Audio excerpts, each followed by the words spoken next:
The left says there is a plague of whiteness sweeping across America, a plague that is in desperate need of a cure. Now, what are they talking about?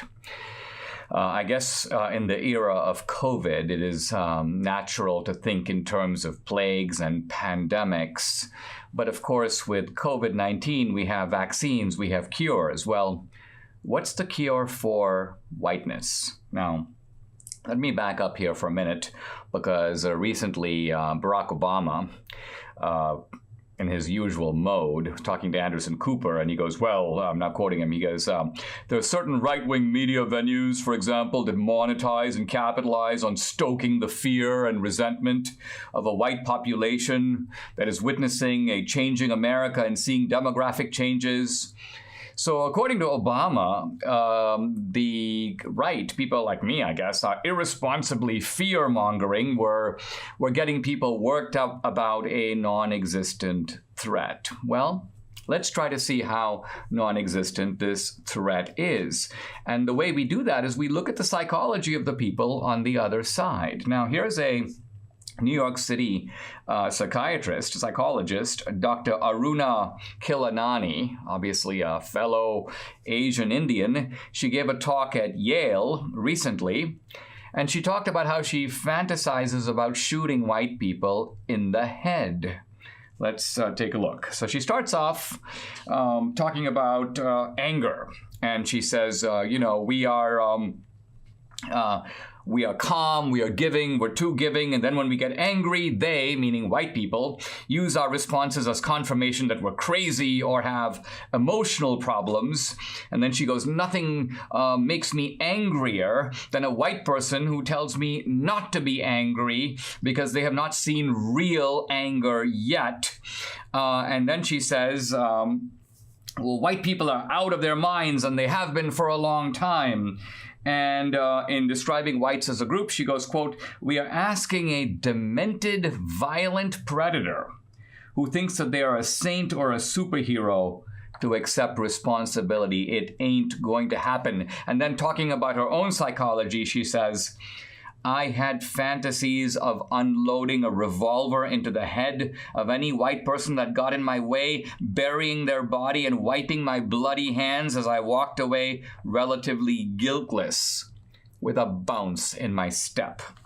Now, let's think about this. This isn't sort of the casual statement where someone gets irritated. They go, I could have killed you. This isn't that, because she's actually, and she's someone in the psychological profession talking about not only this kind of murder, but she thinks it through. I'm going to bury the body, and then I'm not going to feel bad about it. I'm actually going to have I like the phrase, a bounce in my step, almost as if she has a little sense of adolescent pride in what she's done.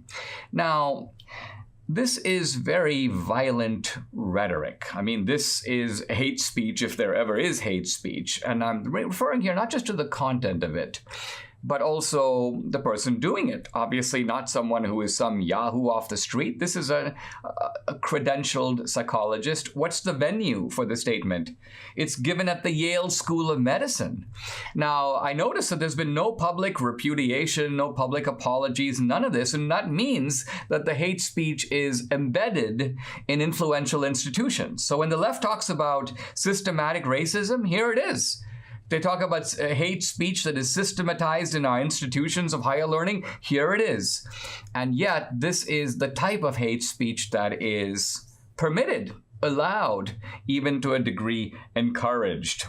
Why? Because it's coming from a person of color and it is being directed against whites. Now, let's talk about an article in the Journal of the American Psychoanalytic Association. This is an article that's called On Having Whiteness. It's written by this guy, Donald Moss, He's a white guy, faculty member at the New York Psychoanalytic Institute and the San Francisco Center for Psychoanalysis. And what's interesting about this article is this is a kind of a confessional. You've got a white guy describing the evils of whiteness, evils that he says are created almost in the womb and last until the grave. I'm just going to read a few sentences and then interpret what's going on here. He goes, I'm now reading just from the abstract, which is the summary of the article. Whiteness is a condition one first acquires and then one has. A malignant, parasitic-like condition to which white people have a particular susceptibility. White people, in other words, can't help being white. Parasitic whiteness renders its hosts' appetites voracious, insatiable, and perverse. Once established, these appetites are nearly impossible to eliminate. And then he ends, there is not yet a permanent cure. And there's a lot more in this vein.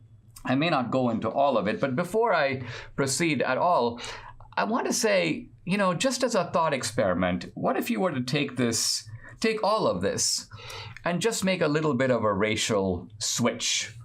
Let me try with the Aruna Kilani first. I had fantasies of unloading a revolver into the head of any gay person, burying their body and wiping my bloody hands as I walked away relatively guiltless with a bounce in my step. Can you imagine the public reaction if someone did that? Or let's take Donald Moss and take his abstract, take the word whiteness and just substitute blackness. And now I read. Blackness is a condition that one first acquires and then one has. A malignant, parasitic-like condition to which white people have a particular to which black people have a particular susceptibility. Or let's say you take the same rhetoric and put in the word Jews. Parasitic Jewishness renders its host's appetites voracious, insatiable, and perverse. Once established, these appetites are nearly impossible to eliminate. There is not yet a permanent cure. This sounds like it's written by Hitler.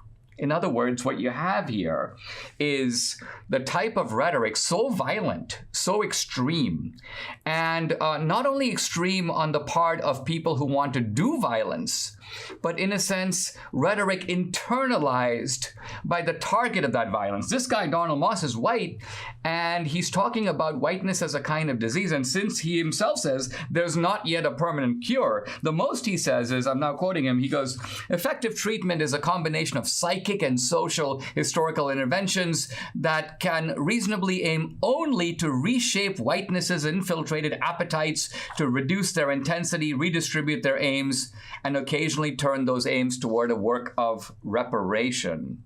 So he goes, you can moderate whiteness, but you can't cure it. And I think the true message of what he's saying is, wipe me off the face of the earth. In other words, the real message here is whiteness is an incurable plague. And how far is it from that kind of message and from people who say, I'm violently disposed toward this, I want to put bullets in the head of these kinds of people, to say that all of this is nothing more than an invitation to genocide. Yeah, I said it, an invitation to genocide. I went back and actually took a look at Mein Kampf. Even Hitler's rhetoric in Mein Kampf does not match the virulence of what I've been describing here today. So we have reached a very interesting phase in our society in which whites, who are still the majority of our population, have somehow allowed or sanctioned or let happen, because there are obviously whites behind this movement. This guy, Donald Moss, is white. Most of the people heading our institutions are white. Most of the college presidents who approve of this kind of rhetoric are white. So they are sanctioning what can only be described as a dangerous, violent, belligerent, and borderline genocidal type of rhetoric. Hitler didn't start by killing the Jews. He started by naming them, by insulting them. He used words like parasites and leeches. So the first idea was to dehumanize the Jews and Judaism by linking it to a kind of deformed, malignant, parasitic, animal-like condition. All of those elements are present in the rhetoric that I've described here today. So I think we're reaching a dangerous turn in our society in which we are licensing the kind of behavior for which the 20th century, I think, will be infamous in the annals of history. In other words, the licensing of very base hatreds and appetites. What makes this particularly ironic is that this hatred is now being mobilized in the name of fighting hatred. But it's not fighting hatred, it is hatred, and it's carrying hatred to new, unprecedented, and chilling lengths.